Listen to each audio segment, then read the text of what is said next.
अब साथियों, अपरिमेय संख्या के बाद पश्चात हम लोग पूर्णांक इंटीजर पढ़ेंगे। महत्वपूर्ण टॉपिक है आपके लिए ये भी। जो हमारा पाठ का नाम रियल नंबर चल रहा है, ये सब उसके अंदर की चीज़ें चल रही हैं। सबसे पहले पढ़ा नेचुरल नंबर, फिर हम लोगों ने पढ़ा होल नंबर, फिर हमने पढ़ा रेशनल नंबर, फिर इर्रेशनल नंबर, अब आया इंटीजर। महत्वपूर्ण चीज़ है, पीछे कक्षाओं में आया, लगातार आपके साथ चली आ रही है, लगातार आपके साथ चली आ रही है। पूर्णांक इंटीजर कक्षा 8 से आपके साथ है। पूर्णांक होता क्या है सर? पूर्णांक दो भागों में विभाजित होता है, मुख्यतः दो भागों में विभाजित होता है। एक ऋण पूर्णांक आता है जिसको रिप्रेजेंट करते हैं हम लोग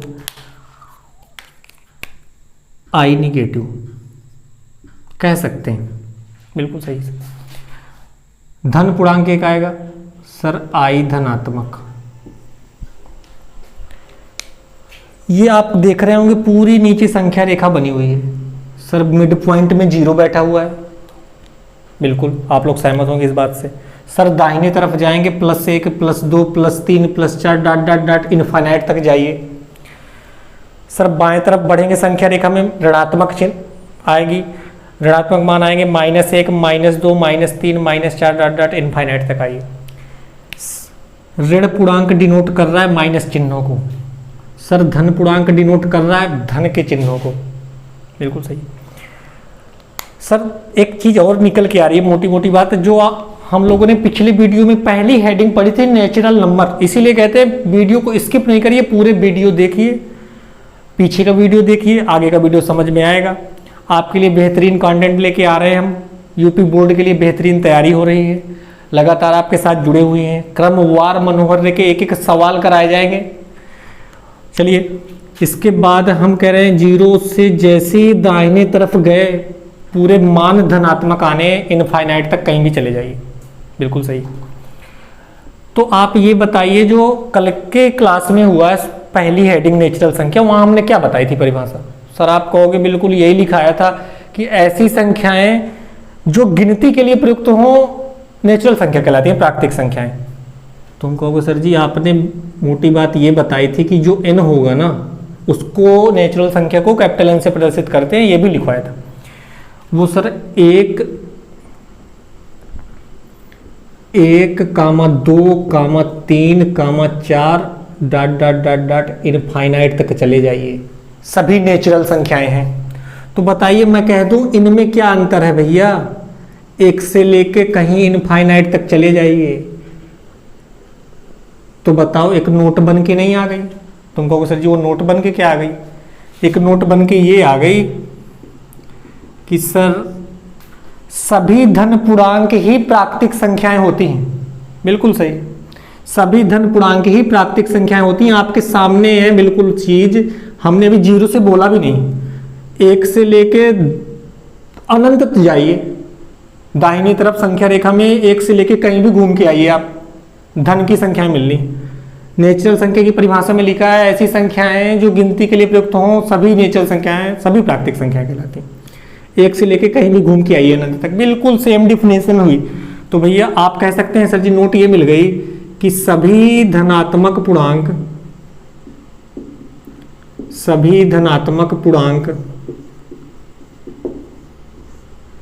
प्राकृत संख्याएं होती हैं।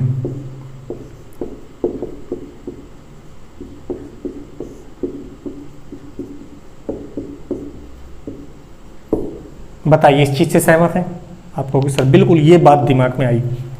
चलिए बात आई ऋण पूर्णांक की। ऋण पूर्णांक में कहोगे सर संख्या रेखा के बाएं तरफ आएंगे ना, हर मान निगेटिव मिलना है।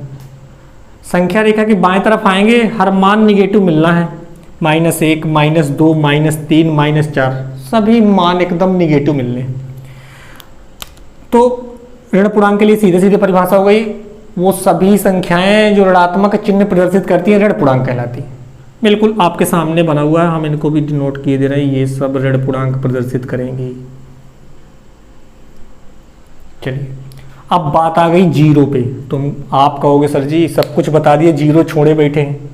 0 तो बताइए, अभी आप पीछे कक्षाओं से पढ़ के आ रहे होंगे अपने पुराने गुरुओं से कि भैया जीरो तो धन होता है, धन धन धन।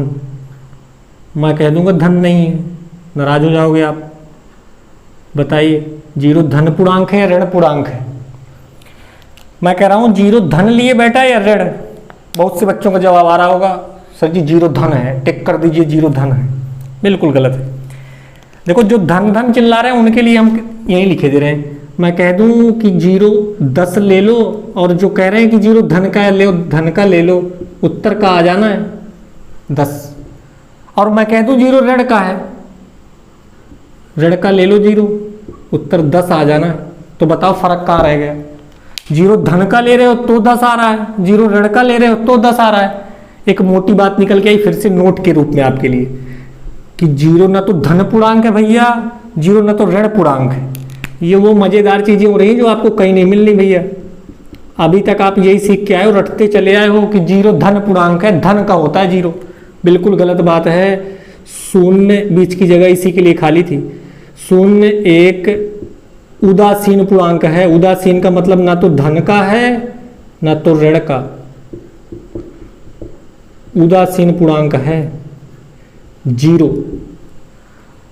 मैं फिर से एक बार दोहराऊंगा, हम पूर्णांक पढ़ रहे थे इंटीजर, परिमेय संख्याएं और अपरिमेय संख्याओं के अगले क्रम में आया पूर्णांक। इंटीजर पढ़ रहे थे। इंटीजर को 2 भागों में हमने बांटा, आपके पास पूरा चार्ट बना हुआ दिख रहा है।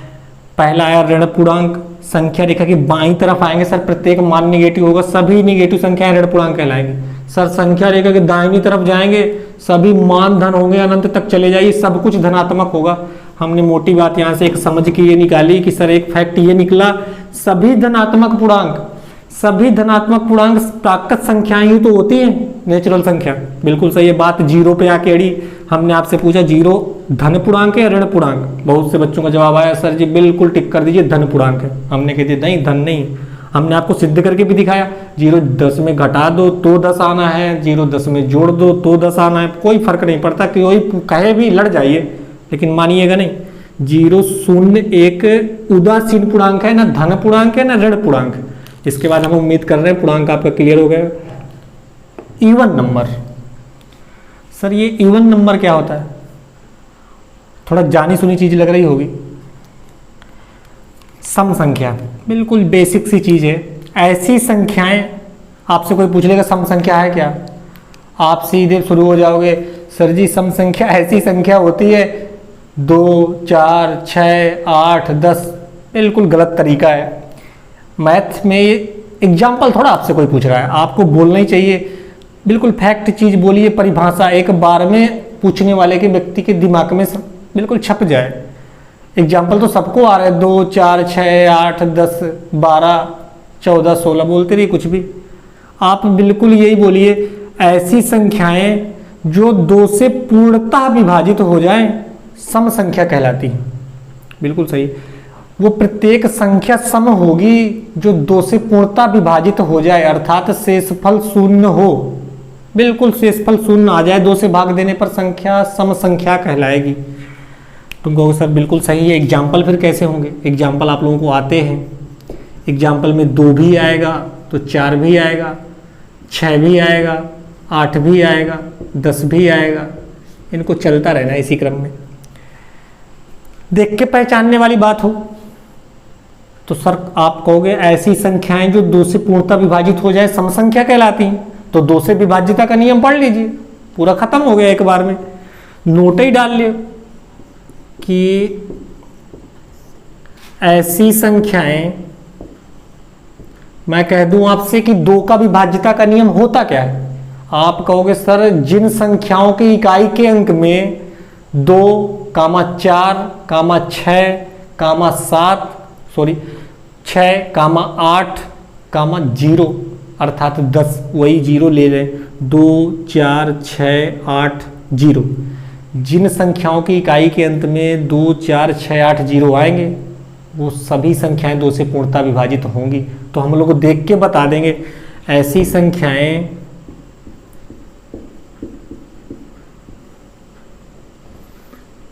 जिनके इकाई के अंक में 0, 2, 4, 6, 8 आए सभी संख्याएं आए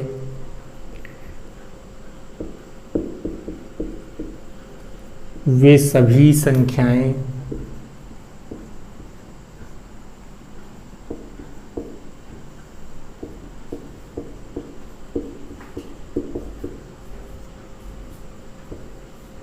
सम संख्या होंगी। अब आ जाइए, मोटी मोटी सी बात है, आपके पास नोट आ चुकी है। मैं कह रहा हूं सम संख्या पढ़ रहे थे, इवन नंबर बोलते हैं, आप लोगों को बिल्कुल जानी पहचानी चीज लग रही है। अभी दिल्ली में जब प्रदूषण बहुत बढ़ रहा था, केजरीवाल ने नया नियम लाया था। केजरीवाल जी हमारे लिए नए नियम लेके आए थे, इवन नंबर और ऑड नंबर। अब आपको इवन नंबर, इसलिए इंग्लिश भी बहुत जरूरी है। ऐसा नहीं सम संख्या आ रही है आपको पता नहीं इवन नंबर क्या है, ये भी गलत तरीका है। तो आपको साथ साथ इंग्लिश भी सीखती चलनी है, थोड़ी थोड़ी बेसिक्स इंग्लिश जरूरी है हर जगह। हम कह रहे हैं हिंदी अपनी मातृभाषा अच्छी है, लेकिन इंग्लिश भी जरूरी है। इवन नंबर, बढ़िया फार्मूला लेके आए थे, इवन नंबर ऑड नंबर। उनका बेसिक बिल्कुल यही था कि जिन 4 डिजिट का नंबर, गाड़ियों का जो 4 डिजिट होंगे, जो 4 संख्याएं होंगी, अगर उनका योग सम है तो उन्होंने दिन निर्धारित कर रखे थे कि भैया फला फला दिन जाओ, रोड में घूम के आओ। और जिनका ऑड है, विषम आगे आएगी, अभी वो संख्या हम पढ़ेंगे, विषम संख्या, भैया फला फला दिन आप जाइए, उस दिन सम संख्या वाली गाड़ी भैया घर में खड़ी रहेंगी आपकी। इस वजह से थोड़ा प्रदूषण में कमी आएगी। बढ़िया फार्मूला था, लेकिन वहीं से हमने जोड़ा इसको कि आप लोगों का सुना नाम है सम संख्या। ऐसी संख्याएं जो 2 से पूर्णतः विभाजित हो जाए सम संख्या कहलाती हैं। एग्जाम्पल के रूप में आप लोगों को पता भी है और हमने बताया भी, 2, 4, 6, 8, 10 ऐसे ही क्रम में चलता रहना है। लेकिन एक नोट बढ़िया सी आई कि ऐसी संख्याएं जिनके इकाई के अंक में 2, 4, 6, 8 आए, वो सभी संख्याएं सम संख्या होंगी। तुम कहोगे सर जी ये नोट आ कहां से गई? अरे भैया यही तो 2 से विभाज्यता का नियम है कि वो ऐसी संख्याएं जिनके इकाई के अंत में 0, 2, 4, 6, 8 रखा हो, 2 से पूरे विभाजित होंगी। सम संख्या बाद आती है विषम संख्या, ऑड नंबर। सर अभी सम पढ़ के आए, अब विषम पढ़ रहे हैं, थोड़ा सा बिल्कुल मामूली चेंज है। ऐसी संख्याएं जो 2 से पूर्णतः विभाजित ना हो, गौर से सुनिएगा, अभी पढ़ के आए सम संख्या, परिभाषा थी ऐसी संख्याएं जो 2 से पूर्णतः विभाजित हों, 2 से पूर्णतः विभाजित हों था वहां, और अब परिभाषा बदली है, बिल्कुल विपरीत परिभाषा बनी है विषम संख्या की। ऐसी संख्याएं जो 2 से पूर्णतः विभाजित ना हो विषम संख्या कहलाती हैं। बिल्कुल, मतलब शेषफल किसी भी हालात में 0 नहीं आना चाहिए, किसी भी कंडीशन में 0 नहीं आना चाहिए। 2 से भाग देने पर वो सभी संख्याएं विषम संख्याएं कहलाएंगी। एग्जाम्पल देख लेते हैं। तो एग्जाम्पल में ढेर सारी संख्याएं आ जाएंगी, जो लिए थी वही छोड़ दो। सर जी 1 भी होगी तो फिर 3 भी हो तो फिर 5 भी आएगी, सर अगले क्रम में 7 भी होगी, 9 भी होगी, ये क्रम चलता रहेगा। देख के पहचानने वाली बात फिर से आए, जैसे वहां क्या सीखा था, वहां नोट में सीखा था हम लोगों ने, सर ऐसी संख्याएं जिनकी इकाई के अंक में 0, 2, 4, 6, 8 आए, वो सभी संख्याएं सम होंगी। जैसे अभी देखो, बिल्कुल मोटी सी बात है, कोई आपसे पूछ लेता सर जी 567 और दूसरी संख्या आ जाती 668, सर जी सम संख्या 667 सम संख्या है, इवन नंबर है कि विषम संख्या है या ऑड नंबर है? तुमको सर अभी बता देंगे, अभी पीछे परिभाषा आप लोग पढ़ के आए हैं, नोट बिल्कुल छपा रखा है आपके पास, आप बिल्कुल नोट करते जाइए चीजें कि सर ऐसी संख्याएं जिनकी इकाई के अंक में 0, 2, 4, 6, 8 आए, वो सभी संख्याएं सम संख्या होंगी। तो सर जी इकाई के अंक में 8 बैठा है, जो हमारे नोट से बिल्कुल मिल रहा है, सर जी ये इवन नंबर होगी, इवन नंबर। चलिए अब बिल्कुल विपरीत नोट बन के आया है, फिर से जैसे विपरीत परिभाषा बन के आई, इसका नोट भी विपरीत बन के आया है। ऐसी संख्याएं जिनके इकाई के अंक में 0, 2, 4, 6, 8 ना आए नहीं, ना आए, बिल्कुल भी नहीं आए, वो सभी संख्याएं विषम संख्या होंगी। आपके पास आ जाए 999, ये तो देख के बस बता दोगे। सर आप ही ने सिखाया इकाई के अंक में 0, 2, 4, 6, 8 बिल्कुल नहीं आने चाहिए सर जी। इकाई के अंक में 9 बैठा है सर, 8 नंबर है सर, 8 नंबर है, देख के बताना है आपको। इसके अगले क्रम में 8 नंबर के पश्चात हम लोग अब पढ़ेंगे भाज्य संख्या और अभाज्य संख्या में डिफरेंस। कह सकते हैं भाज्य संख्या और अभाज्य संख्या में डिफरेंस। भाज्य संख्या को कहेंगे कंपोजिट नंबर, अभाज्य संख्या कहलाएगी प्राइम नंबर। बिल्कुल छोटी सी चीज़ें आनी चाहिए आप लोगों को। आपसे पूछा जाएगा भाज्य संख्या होती क्या है, आप कहोगे सर अभी बता रहे हैं, लेकिन परिभाषाएं भाज्य संख्या की क्या हो सकती है? ऐसी संख्याएं जिनके 2 से अधिक गुणनखंड हों। 2 से अधिक होने चाहिए, 2 नहीं चलेगा, 2 से अधिक गुणनखंड हों भाज्य संख्या कहलाती है। इसके विपरीत अभाज्य संख्या, प्राइम नंबर की डिफिनीशन क्या कह रही है? ऐसी संख्याएं जिनके सिर्फ 2 ही गुणनखंड हों, ऐसी संख्याएं जिनके सिर्फ 2 ही गुणनखंड हों अभाज्य संख्या कहलाती है। सर वो 2 गुणनखंड ऐसे कौन से होंगे जिन सिर्फ 2 की चर्चा हो रही है? सर अभाज्य संख्या बड़ी सिंपल सा फार्मूला है सर। अभाज्य संख्या के जो 2 गुणनखंड होने हैं ना, वो एक संख्या खुद होगी और एक जो सार्वगुणनखंड होता है एक संख्या खुद हो जाएगी, एक जो सार्वगुणनखंड एक सबका गुणनखंड होता है, तो वो सिर्फ 2 ही गुणनखंड मिलेंगे। अभी हम एग्जाम्पल की सहायता से समझेंगे, वो अभाज्य संख्या कहलाएगी। और भाज्य संख्या इसके विपरीत लिखी हुई है, ऐसी संख्याएं जिनके 2 से अधिक गुणनखंड हों भाज्य संख्या कहलाती है। सर ये गुणनखंड क्या है? बार बार गुणनखंड फैक्टर इंग्लिश में बोल सकते हैं, फैक्टर है गुणनखंड एक बड़ा सिंपल सी परिभाषा है। किसी संख्या का गुणनखंड वह संख्या होती है कि अगर उस मूल संख्या में उसके गुणनखंड से भाग दिया जाए तो शेषफल हमेशा 0 प्राप्त होता है। आप कहोगे देखो एक एग्जाम्पल की सहायता से समझ रहे हैं। मैं कह दूं कोई संख्या, ये डिजिट 18 ले ली हमने, एक संख्या 18 ले ली, मैं कह दूं इसके कितने गुणनखंड हो सकते हैं? आप कहोगे सर आप ही ने सिखाया कि गुणनखंड वह संख्याएं हो सकती हैं सभी जिन संख्याओं से मूल संख्या में भाग दिया जाए शेषफल 0 आ जाए, बात बन जाएगी। आओ अभी सिखाएं कि भैया एक तो सबका गुणनखंड है, एक तो सबको विभाजित होना है, दुनिया की कोई संख्या आ जाए एक सबको विभाजित करेगा बराबर। सर 2 के पहाड़े में भी 18 आता है, तो 2 भी गुणनखंड हुआ 18, 2 से भाग दे दो 18 में, 2 नाम 18 शेषफल 0। सर 3 के पहाड़े में भी 18 बैठा है, सर 3 भी है। सर 6 के पहाड़े में भी 18 बैठा हुआ है, 6 भी गुणनखंड है। सर 9 के पहाड़े में भी 18 बैठा हुआ है, 9 भी 18 का गुणनखंड है। मजा आ रही होगी आपकी अब। सर 18 स्वयं भी तो 18 का गुणनखंड है, 18 51 में 18 शेषफल 0। अब आपसे कोई पूछता सर ये सभी 18 के गुणनखंड हैं क्या? मैं कहता बिल्कुल जी हाँ, ये बिल्कुल सभी 18 के गुणनखंड हैं। 18 से भाग दोगे कोई फर्क नहीं पड़ना 0, शेषफल 1 से भाग दोगे कोई फर्क नहीं, 2 से कोई फर्क नहीं पड़ता शेषफल 0। वो सभी संख्याएं जो मूल संख्या में भाग दी जाए शेषफल 0 आ जाए, सभी संख्याएं उस संख्या की गुणनखंड संख्याएं कहलाएंगी। तो इसके कितने गुणनखंड हो गए? 1 2 3 4 5 6। सर किस परिभाषा को फॉलो कर रहा है? देखिए ढूंढिए। सर ऐसी संख्याएं जिनके 2 से अधिक, सर अधिक वाली बात आ रही है, अधिक 2 से अधिक। सर 6 2 से बहुत ज़्यादा होता है पक्का। सर एक एग्जाम्पल में यहाँ 18 सेट हो सकता है, 18 सेट हो सकता है, 18 ढेर सारी एग्जाम्पल आ सकते हैं। 18 हो गया, मैं कह दूं 18 हो गया और 4 हो गया। अब 4 को लेके आइए। 4 में ऐसी कौन सी क्वालिटियां हैं? एक और देखते हैं एग्जाम्पल। सर 4, सर एक तो सबसे विभाजित हो, एक तो सबको विभाजित करेगा। सर 2 के पहाड़े में भी 4 बैठा है। सर 4 स्वयं को खुद से काटेगा। सर 3 गुणनखंड हो गए, 4 भी आ गए।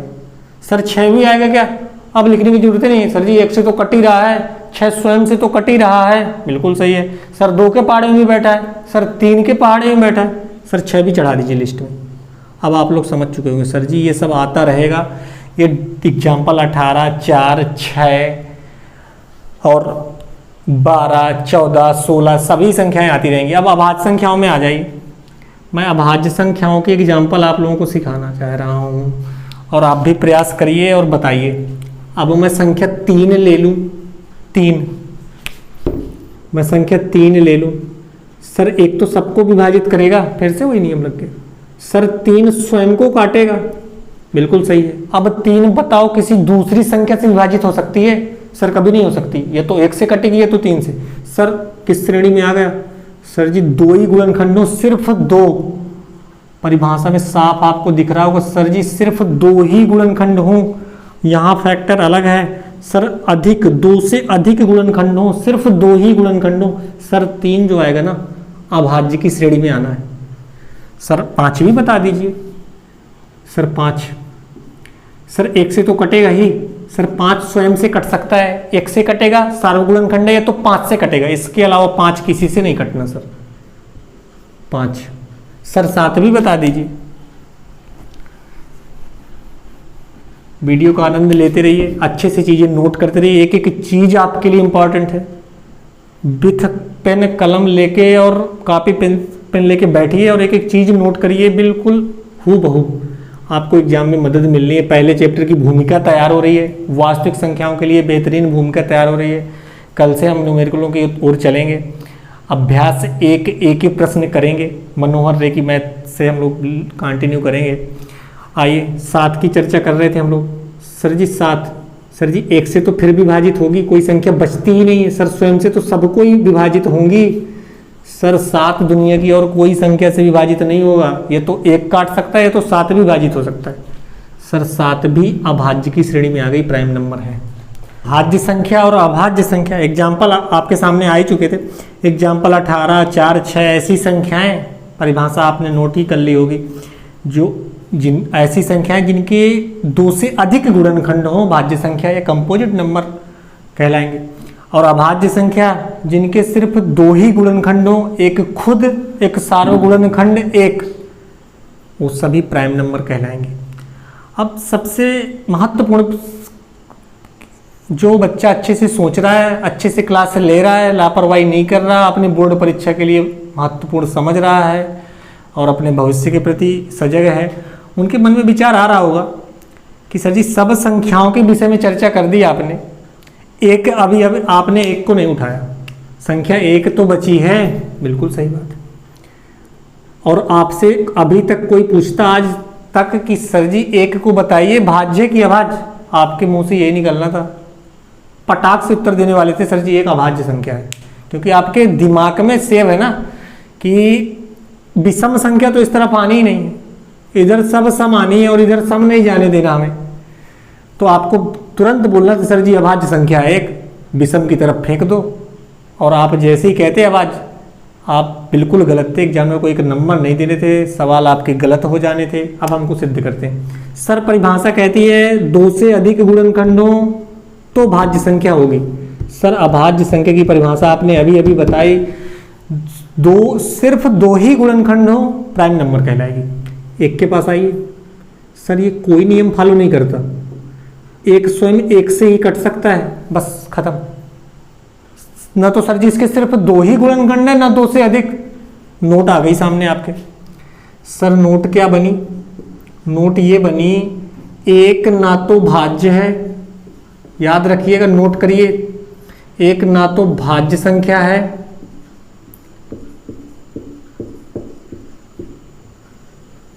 एक ना तो भाज्य संख्या है और ना ही अभाज्य।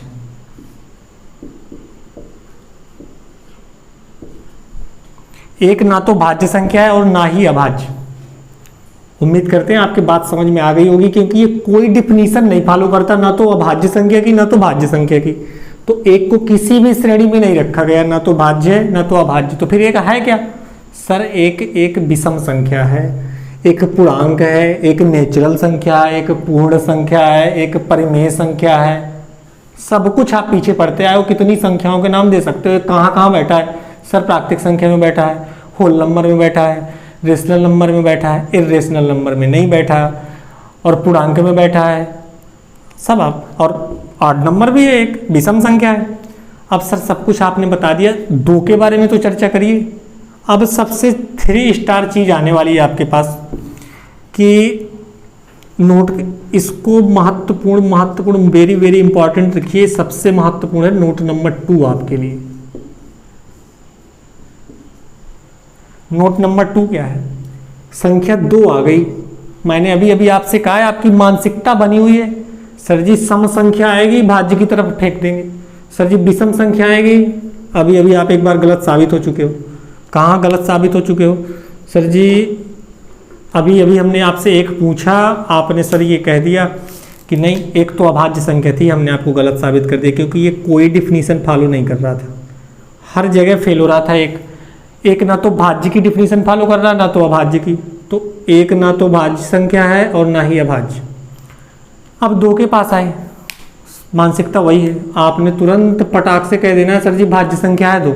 जैसे आपने 2 भाज्य संख्या कही, आपके सभी मेहनत में पानी फिर गया और हमारी मेहनत भी आपने साथ में पानी फेर दिया। अगर जो आज के बाद आपने 2 को भाज्य बोल दिया, हमारी भी मेहनत चली गई। इसलिए कह रहे हैं बिल्कुल एकाग्रता से पढ़ें, वीडियो को स्किप बिल्कुल ना करें, एक एक चीज नोट करिए, दिमाग में बिल्कुल बैठाते जाइए पेपरों के जेट से। 2 सर जी नियम वही है, एक को ये तो 1 से विभाजित होगी। सर जी एक सार्वगुणनखंड है, ऐसी कोई संख्या है ही नहीं जो 1 से ना कटे। ये तो 2 खुद 2 से विभाजित होगी और कोई तीसरी संख्या आ ही नहीं सकती। तो 2 भी तो इसी श्रेणी में फंस गई, इसीलिए नोट में चढ़ाइए, एग्जाम्पल में लिख देना अलग बात हो गई। सीधा सीधा बहुविकल्पी में 1 नंबर में क्वेश्चन आ सकता है, 2 भाज्य संख्या या अभाज्य, एग्जाम्पल में लिखा रहेगा, भूल जाएगा। एग्जाम्पल की तरह रट के फेंक दोगे, याद ही नहीं रहना। 3 स्टार नोट बिल्कुल लगा के लिखिए कि 2 सबसे छोटी सम अभाज्य संख्या है। अगर जो ये ऐसा माहौल ना बनता या ऐसा ही नियम फॉलो ना होते ना, तो हम लोग एक और नोट बना देते आज अपने मन से कि भैया दुनिया में कोई ऐसी सम संख्या नहीं है जो अभाज्य हो। लेकिन इसने पूरी मेहनत में पानी फेर दिया 2 ने। 2 ऐसा नहीं बोलने दे रही, 2 कह नहीं सकते हम कि ऐसी कोई सम संख्या नहीं है जो अभाज्य हो। सम संख्या है, वो है 2। तो हम लोग लिखेंगे 2 सबसे छोटी सम अभाज्य संख्या है।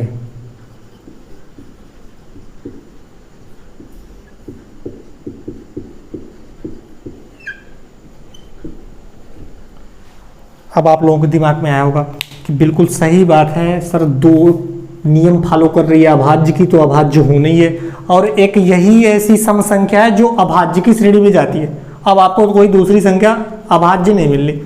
तो देख रही, अब कभी कभी बिल्कुल छोटा सा सवाल आ जाता है कि भाज्य संख्या, सबसे छोटी भाज्य संख्या आप 2 कह दोगे। देखना अच्छी बात क्या, सॉरी सबसे छोटी अभाज्य संख्या आप 2 कह दोगे, बिल्कुल सही है। तो फिर अभाज्य संख्या 2 हो गई, एक श्रेणी में है नहीं, 2 अभाज्य में चली गई, 3 अभाज्य में चली गई। तो भाज्य संख्याएं शुरू कहाँ से होती हैं भैया? सबसे छोटी भाज्य संख्या कोई पूछ ले तो 4 आ है। ये कितनी बड़ी बात है, सबसे छोटी भाज्य संख्या कोई पूछ ले 4 आ निकलनी है, क्योंकि 3 अभाज्य की श्रेणी में बैठी है, 2 भी जा चुकी है। 1 का नोट आपके सामने लिखा हुआ है, नोट कर लीजिए। 1 ना तो भाज्य संख्या है और ना ही अभाज्य, तो स्टार्ट कहाँ से होनी है भाज्य संख्याएं? 4 से होनी है। ये आप लोगों के लिए बड़ी बात थी, मोटी मोटी बात है आप लोगों के लिए, यहाँ बिल्कुल अनभिज्ञ थे इस चीज़ से आप। हाँ तो साथियों, आज हमने अपरिमेय संख्या से स्टार्ट किया था अपनी क्लास। अपरिमेय संख्या के पश्चात हमने पूर्णांक, धन पूर्णांक, ऋण पूर्णांक, जीरो को पढ़ा कि धन पूर्णांक है या ऋण पूर्णांक है। इसके बाद इसके पश्चात हम लोगों ने सम संख्या, इवन नंबर, फिर ऑड नंबर पढ़े, और इसके बाद आपके सामने भाज्य संख्याएं और अभाज्य संख्याओं के साथ हमने अपनी क्लास को अंत किया। और हम आप लोगों के लिए एक जरूरी सूचना ये देना चाहते हैं कि आप हमारे साथ जुड़े रहिए। मनोहर रे का प्रति एक एक सवाल आपको बिल्कुल हम आपके साथ खड़े हुए हैं। बोर्ड, यूपी बोर्ड 2010 के लिए, 2023 के लिए एक बेहतरीन तैयारी कराई जाएगी। अभी कुछ ही दिनों के बाद इंग्लिश के टीचर आपके साथ जुड़ेंगे, साइंस की क्लासें चालू होंगी। और मैं आपसे रिक्वेस्ट करूंगा कि आप हमारे चैनल को लाइक करें, सब्सक्राइब करें और बेल आइकन दबाएं। हमारे आगे के वीडियो आप तक पहुँचे, उनको लाइक करिए, शेयर करिए, ज़्यादा से ज़्यादा मात्रा में अपने दोस्तों के साथ शेयर करिए और एक बेसिक बिल्कुल गणित का एकदम बेसिक तरीके सीखिए और एकदम सवालों के साथ बिल्कुल एंजॉय करिए आप लोग। धन्यवाद।